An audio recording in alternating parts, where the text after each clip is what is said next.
What's your favorite alien in film? Is it lovable ol' E.T., the terrifying xenomorph, Yoda with all his wisdom, Klaatu, the arrival squids, Groot, Paul, the bugs from District 9? There have been many cool and iconic alien species throughout film history, and those would all be great choices. But my personal pick for the most accurate extraterrestrial representation to ever grace the medium are never even seen on screen. In my view, the depiction of aliens in 2001: A Space Odyssey is likely to be the most accurate representation of what meeting such an entity might be like. As we learned in my video going through the entire history of extraterrestrials in film, outside of a few exceptions, the vast majority of on-screen aliens are fairly human-like, and even the non-humanoid ones are usually something we'd find relatively familiar. Kubrick's 2001, however, offers a portrayal of extraterrestrial life that is markedly distinct from most of these cinematic depictions of aliens. Rather than presenting us with human-like weirdos or terrifying invaders, the film chose to explore the concept of alien intelligence rather through enigma and suggestion, with their presence manifesting only through these mysterious monoliths and the strange transformative journey of astronaut Dave Bowman. So why do I feel like these are cinema's most accurate extraterrestrial depiction? Well, it relates to a few fascinating concepts that we're going to be exploring today: AI, superintelligence, and the technological singularity. Part 1. The Singularity, Life's Final Odyssey. In my reading of the film, the aliens we're seeing in 2001 have transcended the bounds of their biological existence and have achieved the technological singularity. We are fast approaching an event unprecedented in our history, a tipping point known as a technological singularity. Its analytical power will be greater than the collective intelligence of every person in the history of the world. Some scientists refer to this as the singularity. Professor? I call it transcendence. If you're unfamiliar with the term, it broadly refers to a period where technological growth explodes exponentially, leading to vast, unimaginable changes to civilization. A technological singularity is a hypothetical point in the future where progress becomes so fast that we literally cannot predict the next day. Futurists and transhumanists view it as a cosmic threshold, a gateway into a new epoch of existence that would appear to us today how our lives might appear to, well, an early hominid. Maybe you have heard this quote, that any sufficiently advanced technology is indistinguishable from magic. I think that any sufficiently advanced civilization achieves the singularity fairly quickly after creating computers.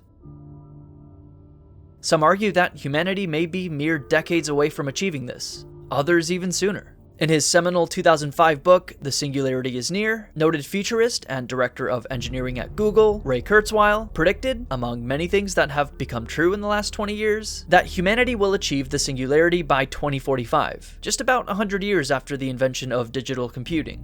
I think this trajectory is likely to be a common one among technologically advanced species in the universe. What you clearly can notice is that most of these developments have been rather recently.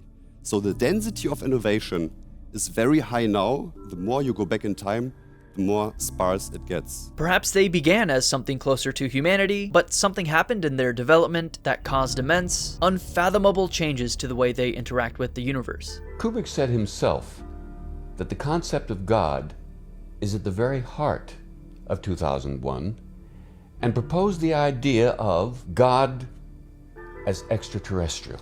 A species that achieves the singularity will have an existence so utterly alien to anything we humans can fathom, and I think this is perfectly captured in 2001. Nothing about the aliens, their technology, their motivations can make any sense to a human, and I think this is portrayed perfectly in the film. It'd be like a squirrel attempting to understand the office building it snuck into. It can run around and climb stuff, but it doesn't really understand the place that it's in, or like what a computer is. Similarly, Dave Bowman's and humanity's experience with anything related to 2001's extraterrestrials presents a similarly perplexing view. What are these monoliths? What do they actually do?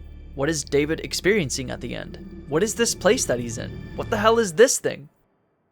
Kubrick left it intentionally vague. He wasn't willing to interpret the film, neither this nor any of his other works. In a 1968 interview with Playboy, he said, "You're free to speculate as you wish about the philosophical and allegorical meaning of the film, and such speculation is one indication that it has succeeded in gripping the audience at a deep level. But I don't want to spell out a verbal roadmap for 2001 that every viewer will feel obligated to pursue, or else fear he's missed the point." Fuck, he's good. You may be aware of the Fermi paradox, which reflects on the apparent contradiction between how many intelligent aliens there should be in the galaxy versus the evidence, or lack thereof, of any such entities. Why isn't there any evidence of vast space empires, star power harvesting Dyson spheres, and scores of extraterrestrial signals brimming throughout the galaxy? Well, my answer to this paradox is that they all achieve the singularity and transcend to a reality not bound by the confines of this universe. They could probably simulate this universe 1 trillion times over, and every variation of it, as well as other types of existence that we can't even fathom today. Exploring our universe would be a trifle, and they'd have as much motivation to make contact with humanity as humanity would be motivated to make contact with a new species of sea slug it discovered off the coast of Portugal.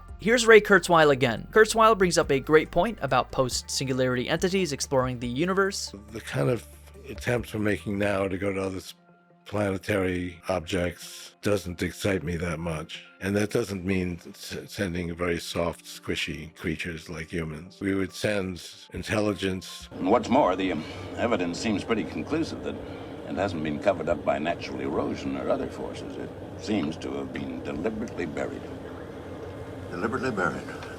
Masses of nanobots which can then go out and colonize these other parts of the universe. So yeah, why would a post-singularity species build a space empire here in our galaxy when they could probably do way cooler things much easier in some sort of simulated reality? Hell, maybe this reality that we're experiencing right now is one such simulation within a nesting doll of simulated universes. But how do you achieve the singularity, and how does all of this further tie into 2001? Part 2. Superintelligence, the gateway to the singularity. Humanity, or likely any species, will not achieve the singularity on its own. Many people who think about this idea assume that the creation of superintelligent AI is a necessary step to achieve the singularity, and that I think I agree with. When the singularity arrives, we cannot predict what these superintelligent machines will do. First and foremost, superintelligence here is not a word I throw around lightly. Imagine a form of intelligence so vast and profound that it surpasses all of human understanding, appearing to us as nothing short of godlike.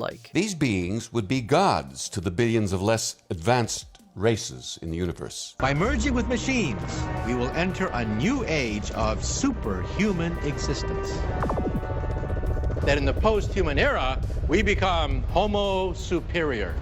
We become a new species. We're talking about humanity becoming like the gods. Kubrick said in an interview soon after the film's release, "I will say that the God concept is at the very heart of 2001, but not any traditional anthropomorphic image of God.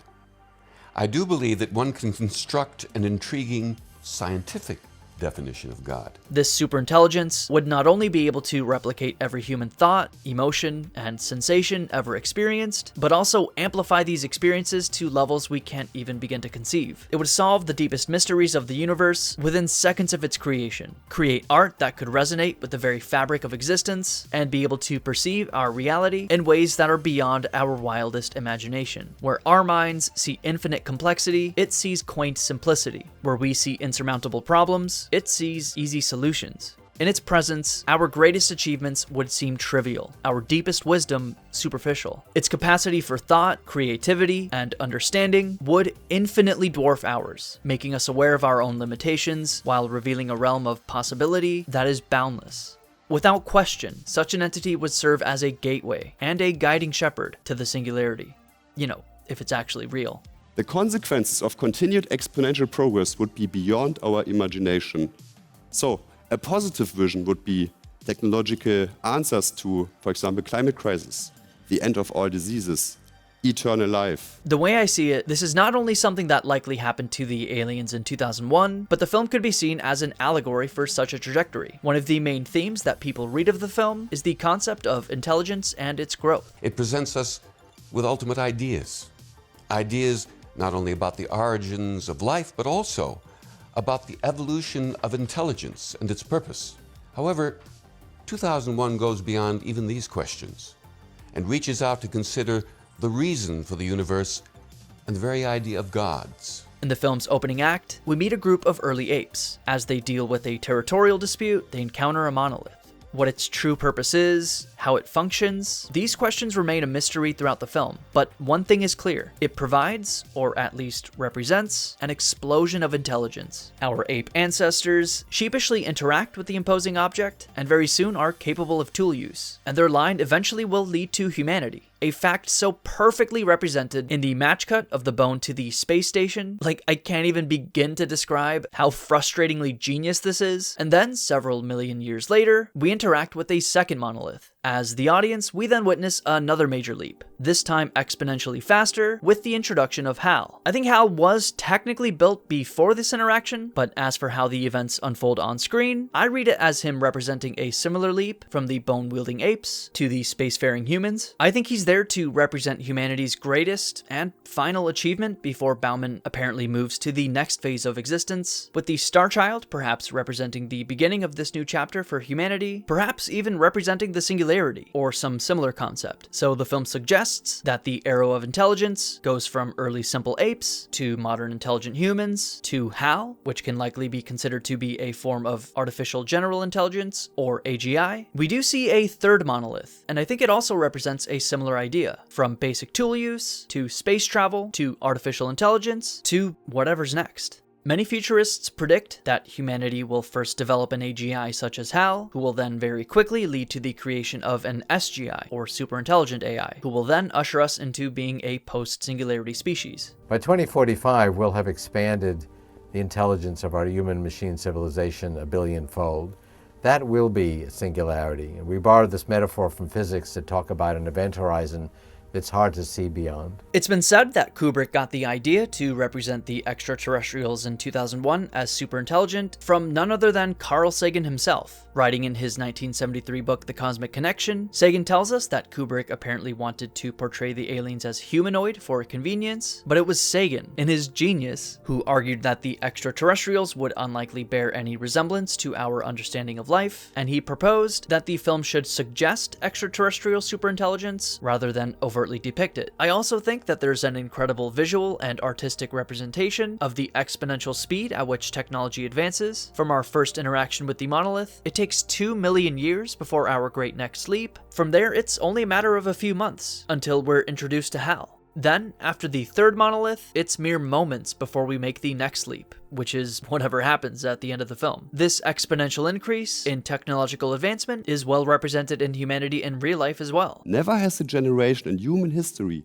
at the end of their life, experienced greater change, greater progress than this generation. If we assume that humanity is a fairly average intelligent species in the universe, rather than any sort of outlier, then it makes sense to me to assume that most intelligent species achieve the singularity before they build sufficiently advanced spacecraft to explore or colonize their respective galactic neighborhoods, a trajectory we appear to be following. One of the biggest recent leaps forward in this discussion has been ChatGPT, with Microsoft calling GPT-4, the most advanced version of this technology at the time of this writing, quote, an early version of an artificial general intelligence system. Artificial general intelligence, or AGI, is often seen as the first step toward SGI, or superintelligence. So maybe Kurzweil is right, and the singularity is right around the corner. If his predictions hold true, we're on the cusp of a technological explosion that could redefine the boundaries of existence itself. This notion of rapid transformation finds a profound resonance with what humanity experiences in 2001. Just as we contemplate the singularity's potential implications, these entities have already traversed a path of evolution that defies conventional understanding. This parallel journey into the unknown sets the stage for exploring not just the singularity, but also the uncharted territories of intelligence's upper limits.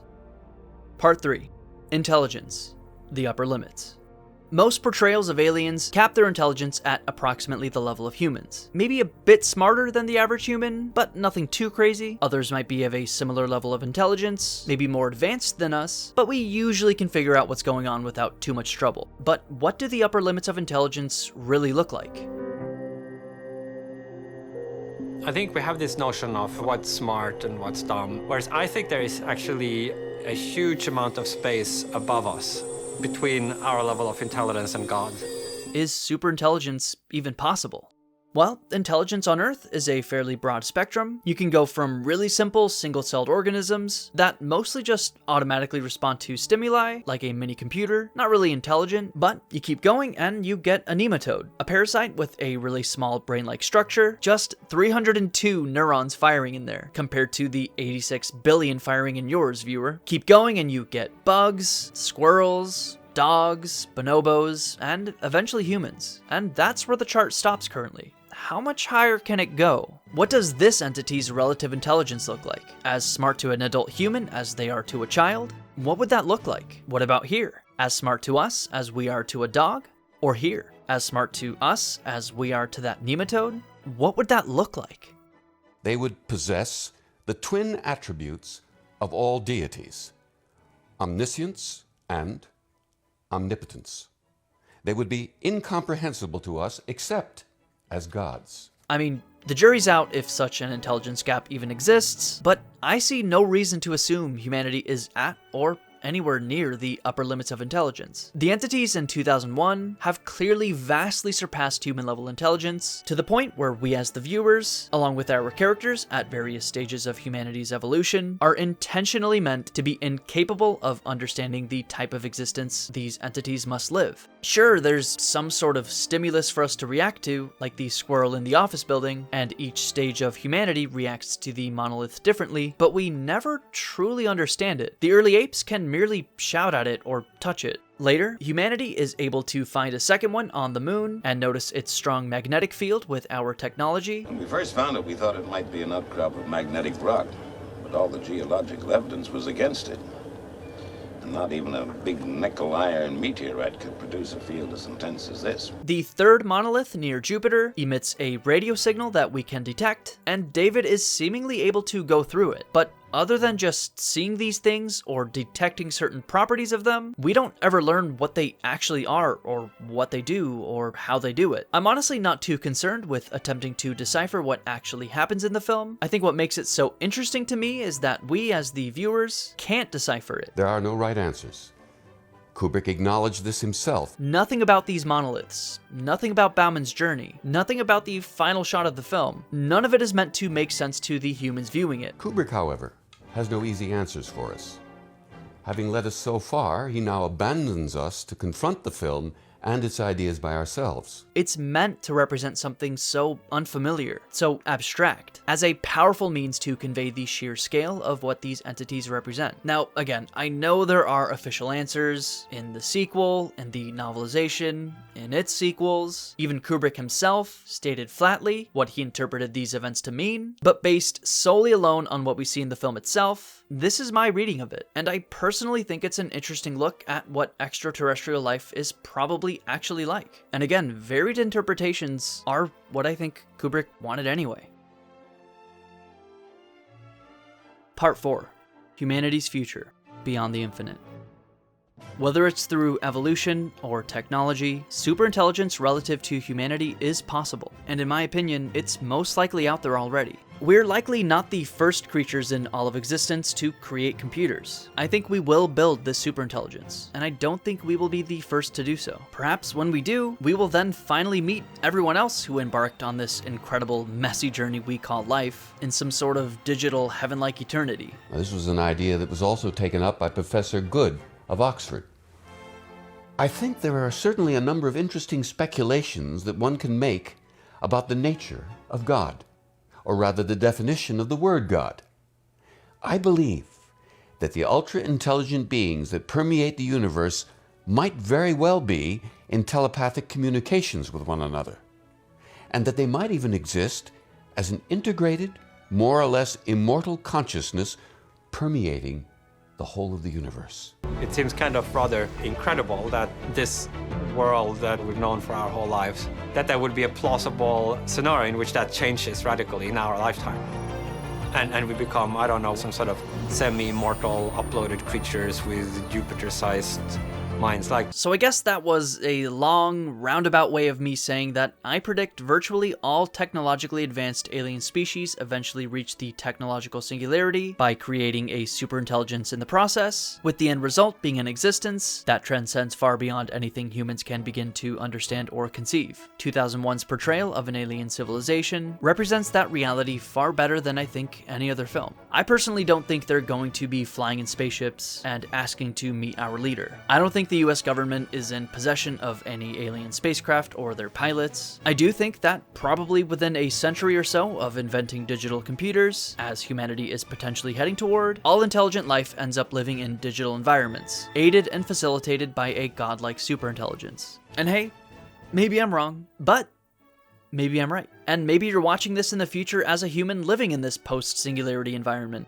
If so, hopefully I'm there too. Come stop by my simulated lake house, deep in the simulated mountains of a simulated Pacific Northwest. My door will be open.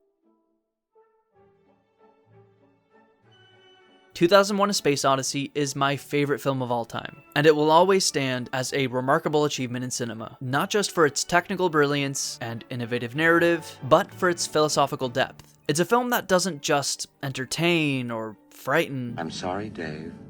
I'm afraid I can't do that. But enlightens and inspires the viewer to seek a deeper meaning. In portraying aliens as unknowable, transcendent beings, rather than humanoid creatures or monstrous invaders, I think the film actively invites us to reflect on the nature of intelligence, the potential of technology, and the destiny of life itself. I think the film challenges us to look beyond our narrow and insular viewpoints, and to see ourselves perhaps not as the pinnacle of creation, but as one small step on an endless journey of transformation and discovery. I don't see how we can possibly think that the human race is the kind of chosen of God. Kubrick's portrayal of extraterrestrial life is thus not just an artistic choice, but a philosophical statement. It's a call to wonder, aspiration, and humility. It reminds us that the universe is far stranger and more magnificent than we can possibly imagine, and that our place within it is both equal parts tiny and glorious. In the end, to me, 2001 is more than an average film. It's a testament to the power of art to elevate our minds and expand our horizons. It's a glimpse into the true unknown, a journey into the infinite, and a reminder that the search for understanding is perhaps the most human endeavor of all.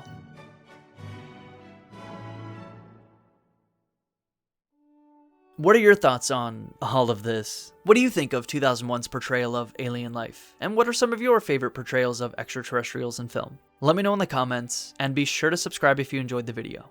Thanks for watching.